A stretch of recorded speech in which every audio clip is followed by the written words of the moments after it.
I have a new insight for you. Writing is hard, like really hard.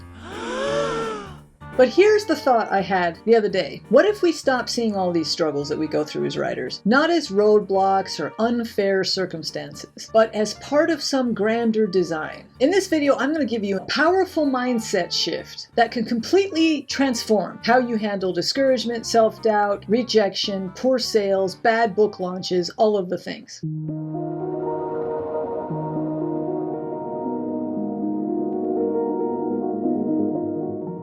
I feel like I have a writing taskmaster that's been accompanying me on my writing life ever since I started. He doesn't care about my feelings, doesn't care if I get discouraged. That's not his concern. He's here to shape me into the person he wants me to become. And I believe shape me into the writer he wants me to become. And I'm calling it he. It could be either way. It's not really a gender. It's just when I imagine taskmaster, it has a very masculine energy. He simply throws challenges in my path and then stands back and watches to see if I'm going to make it over it or not. I get tested, and sometimes I fail. A lot of times I fail. And sometimes I feel broken because of it, and I'm ready to quit because of it, and I have quit in the past because of it. The writing taskmaster just kind of sits back and watches.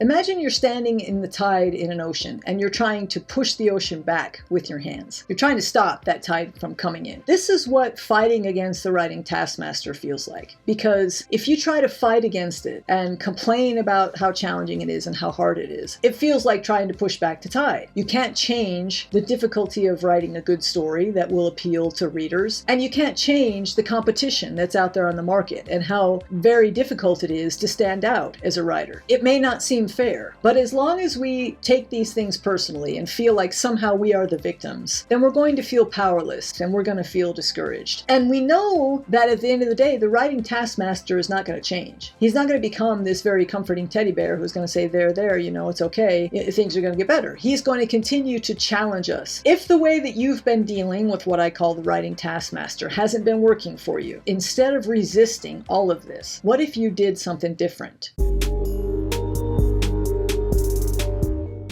I'm going to suggest instead of fighting against the writing taskmaster that you simply surrender. I'm not saying give up. I'm not saying walk away from your writing. I'm saying surrender to the process that is run by the writing taskmaster. Here's what I mean by that.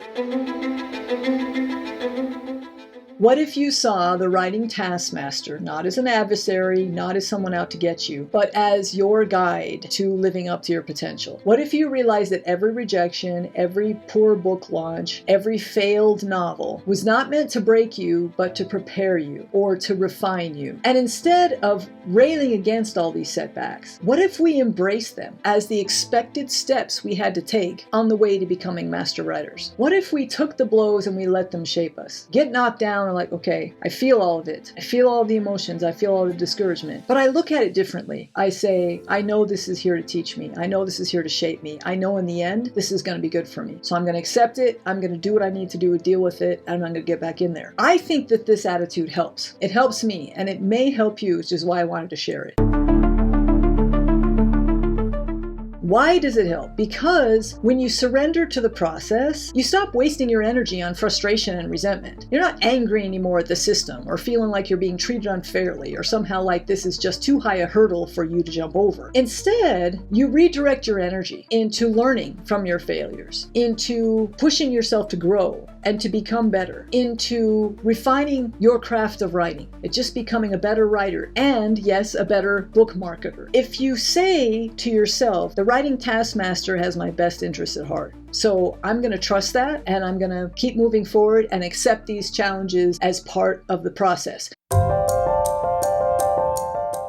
What if we look at these almost as if they are our courses? We have to take a course in learning how to write a novel, and we might only get like a D in that course the first time around. So we're going to go back and see if we can get a B the next time around. Then we have to take a course on how to publish that novel, then another course on how to market and promote it, another course on how to establish an author platform. And we may not perform perfectly in all these initially, but these are our classes, and we're getting a grade in every one of them, whether we like it or not. It would help to look at it that way and say, how can I improve my grade? How can I get an A in marketing? How can I get get an A in publishing. Consider this scenario. Let's say you launch a book and it flops. Your old style of thinking might have been to rail against the system. Nobody's reading anymore. The studies show it. Everybody's playing video games instead of reading books. It's just not fair. There's too much competition. I'm never going to make it. That's one point of view. The other point of view that I'm talking about taking is, okay, the writing taskmaster knew this was going to happen, and he's waiting to see how I'm going to respond to this. Or here's another scenario. Let's say that you get feedback on a story from an editor or a coach or a mentor or whatever it might be, even a contest. One approach is to rail against it and say they don't know what's good and they don't know what they're talking about and why would they say this about my wonderful story? And the other way to take it is to surrender, to say, okay, here's the feedback. I only got a C on this novel. So let's see how I can fix it so that next time I can get at least a B. Each of these things that happens to us, if we come at them with resistance, that can sap our motivation and our energy and make us feel like we're not cut out for this. It is a negative approach to the writing life and a negative approach to our own artistic sensibilities. If we instead imagine that we have this being or force that's with us, that is challenging us, and we meet each of these setbacks with surrender, and we say, okay, here it is. So how am I going to deal with it? And we figure out how to deal with it and how to get through it. Then we emerge stronger and we're better and we're more skilled and we're ready to keep going because the next time we know more. We are naturally going to do better because of that experience we came through. And the writing taskmaster knows that. He's sitting back there saying, yeah, look at where you are now. Of course, this is easier said than done. How do you feel the frustration, the self-doubt, and the discouragement and still surrender? Let's talk about that.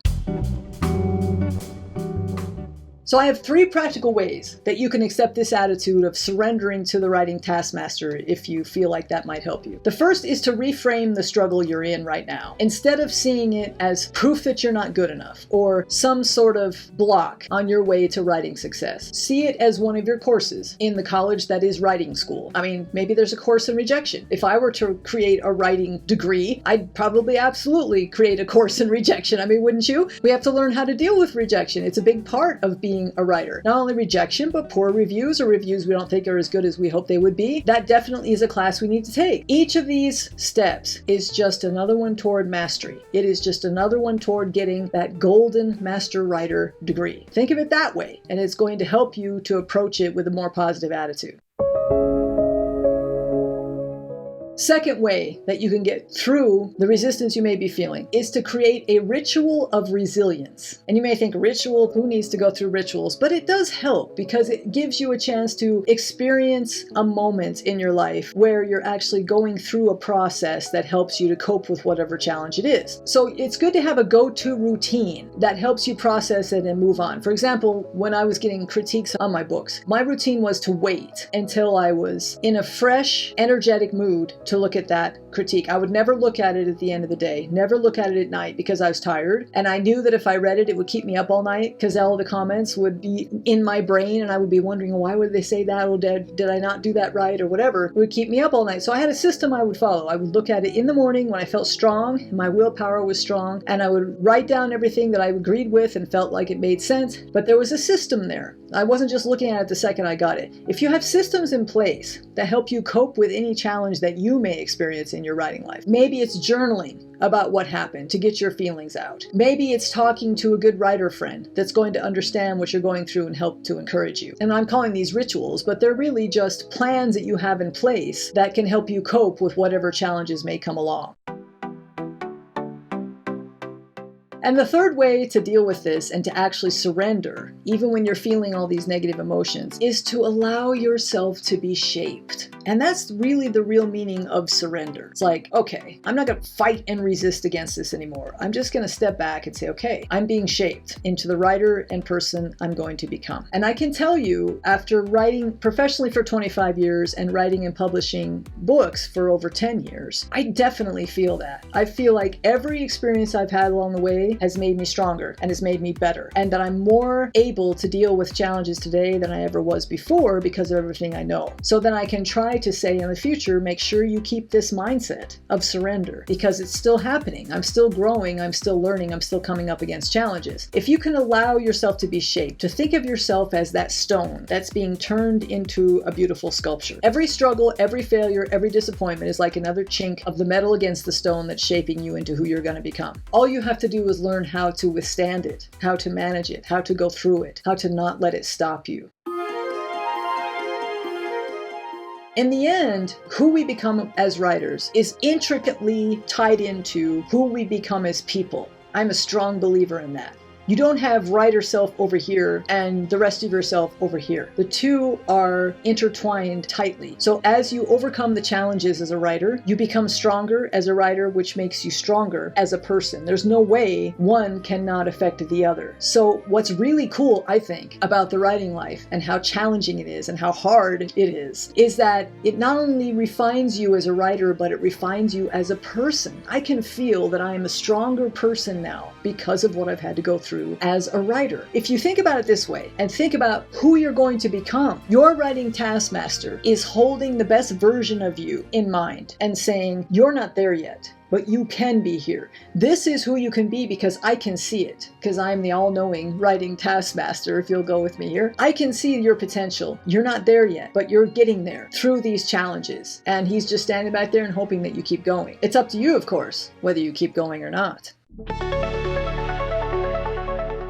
So your mission of the week, if you choose to accept it, think about a moment in your life that's been frustrating you. Maybe it was a disappointing book launch, a harsh critique, a lower than 5-star review, poor sales, or maybe you just have a nagging feeling that you're not good enough to be the writer you want to be. Instead of resisting this or fighting against it or letting it get you down, write a short journal entry or maybe record a voice entry on your phone answering these 3 questions. Number 1, what is this challenge trying to teach me? Number 2, if this were a class designed to shape me into a better writer, what would passing look like? Or you might say, what would getting an A in the class look like? And then number 3, what small action can I take this week to respond to this challenge with courage instead of frustration? The goal here is not to change everything overnight. The goal is simply to start shifting your relationship to the struggle that the writing life can be. Would love to hear what you think. Let me know in the comments. Thanks for watching, and I'll see you next time.